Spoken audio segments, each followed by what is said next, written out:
आइए मिलते हैं मैथ्स के एक अच्छे क्वेश्चन के साथ। क्वेश्चन में कह रहा है एक कुत्ता है और एक खरगोश है ना। कुत्ता क्या कर रहा है, खरगोश को पीछा कर रहा है।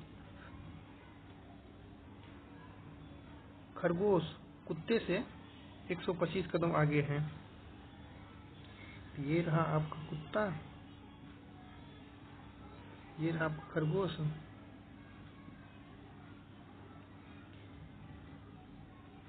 एक 125 कदम आगे है। ठीक, कह रहा है कि खरगोश जितनी देर में 4 छलांग लगाता है, जितनी देर में 4 छलांग लगाता है, कुत्ता उतनी ही देर में 3 छलांग लगाता है।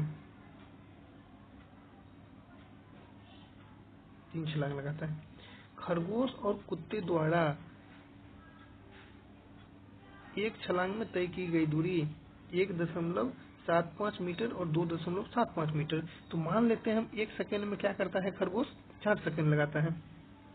ठीक है, कुछ तो कुछ मानना पड़ेगा ना। जब ये 4 सेकेंड लगाएगा खरगोश, लेकिन तो 1.75 के लिए कितना होगा, 1.75 मीटर है ना, दूरी तय करेगा। तो और ये कुत्ता क्या करेगा, 2.75 मीटर भागेगा। ठीक है, इसको टोटल मल्टीप्लाई करने के बाद क्या होगा, 7 मीटर पर सेकेंड। ये हो जाएगा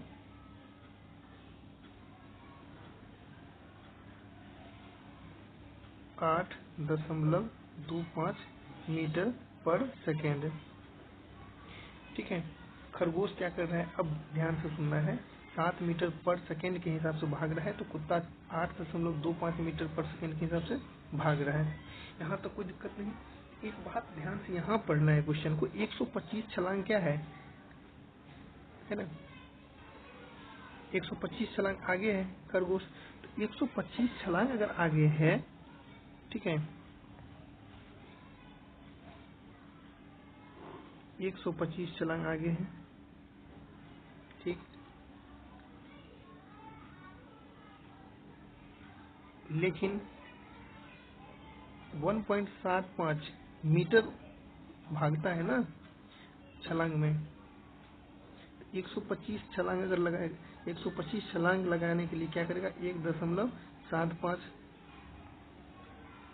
ये हो गया क्या चीज, खरगोश द्वारा।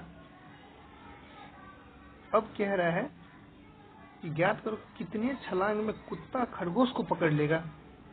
तो इसके लिए क्या करना है, रिलेटिव स्पीड निकालना है।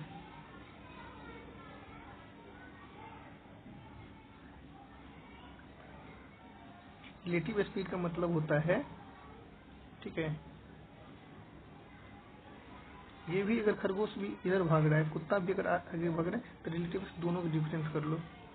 8.25 माइनस 7 बराबर हो जाएगा 1.25 मीटर पर सेकेंड। ठीक, तो इसको भाग दे देना है 1.25 से। तो ये दशमलव उड़ाएंगे, ये भी दशमलव उड़ेगा, ये कट गया, 175, ठीक है, सेकेंड में कुत्ता क्या करेगा, खरगोश को पकड़ लेगा। लेकिन क्वेश्चन में तो ये नहीं कह रहा है कि कितना सेकेंड में, क्वेश्चन में तो ये कह रहा है ना कितने छलांग में पकड़ेगा। तो यहाँ जो है कुत्ते को निकालना है ना, तो ये 3 छलांग लगाता है, तो इंटू 3 कर दो। 1 मीटर 1 सेकेंड में 3 छलांग लगाता है, तो इसलिए 3 कर दो, तो कितना हो जाएगा, बराबर 525 छलांग। ये हो जाएगा इसका आंसर। धन्यवाद।